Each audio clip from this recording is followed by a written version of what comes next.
Tim Cato, The Athletic. Jason, with you guys playing like this, is there, is your view of it that this version of this team could have come sooner? And what emotions accompany that? Is it frustration? Does it just have to be, kind of a looking forward and an ability to continue this? You say that again? That was a long-ass question. Fair enough. You guys played better tonight. Yes. You guys played much better in a lot of areas tonight. Why weren't you able to do it sooner, and how do you continue this?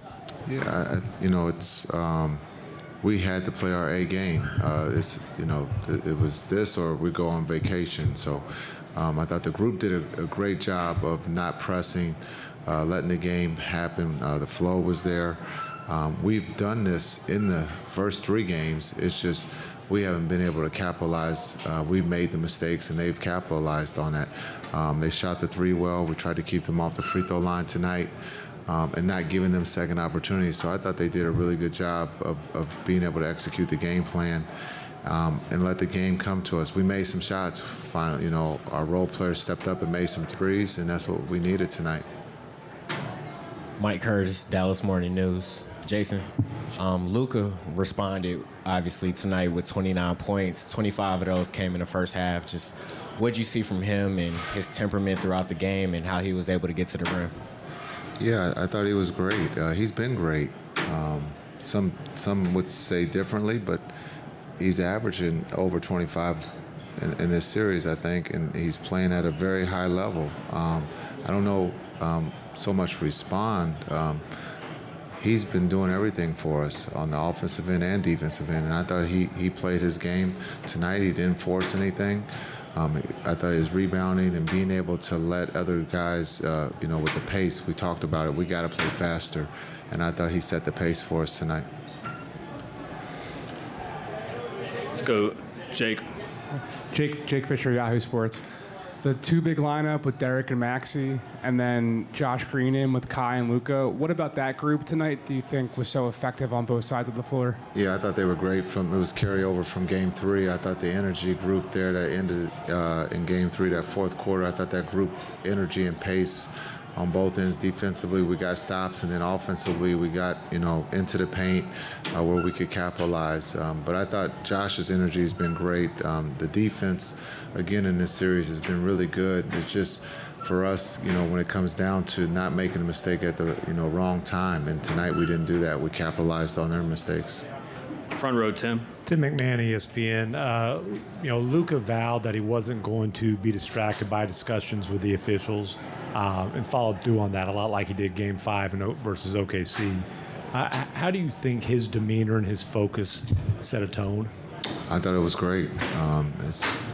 He was Luka. I mean, he's been Luka. He wasn't anybody different. Tonight there was not a different Luka out there. It was Luka. He played at a high level. He was great. He's been great. He's one of the best players in the world. And as much as we want to criticize, he's a hell of a player. All the way in the back, Tim. Jason, Tim Reynolds with the AP. You said before the game somebody was either going to make a stand or somebody was going to let go of the rope. Was there something you saw early that suggested that your guys had a stand in them tonight? Yeah, to score. It's real simple. We don't have to complicate this. This isn't, surgery. Our group was ready to go. They were ready to celebrate and understand we made a stand. We were desperate, and we got to continue to keep playing that way. Understand they're trying to find to close the door.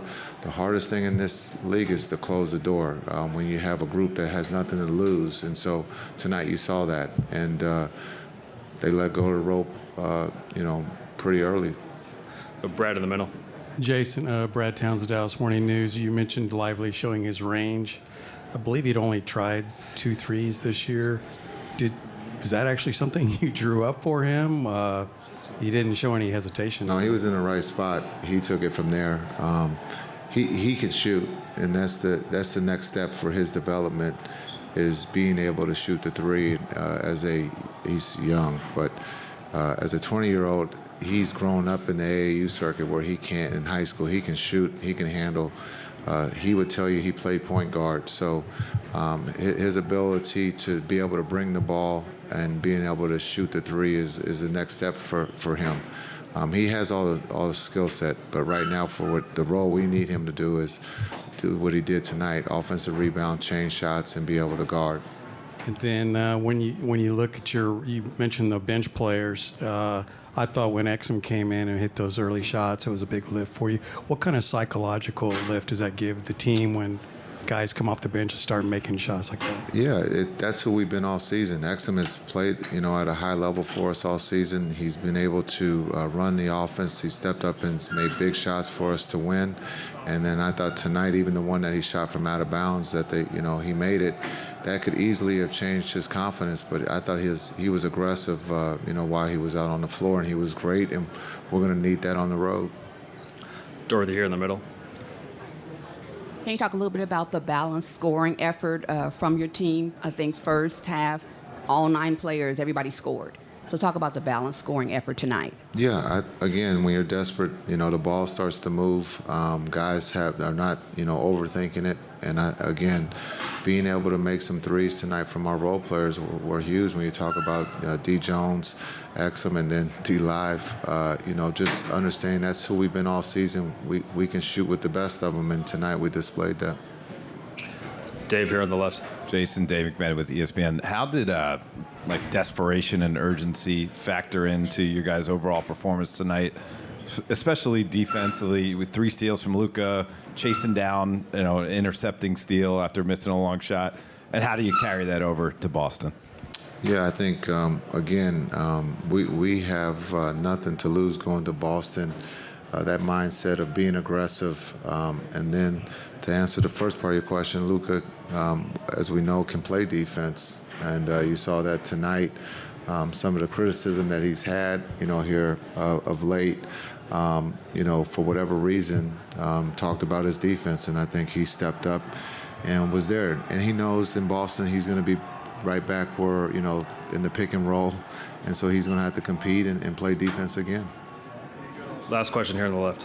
Right here, Coach Jason. Thank you for your time. Valencia King, Real Talk Sports out of Dallas. Of course, you're getting a lot of questions about Lively, and rightfully so, but we also got a chance to see Omax tonight. How would you describe his road and being ready for the moment during the finals? Yeah, I thought everybody who participated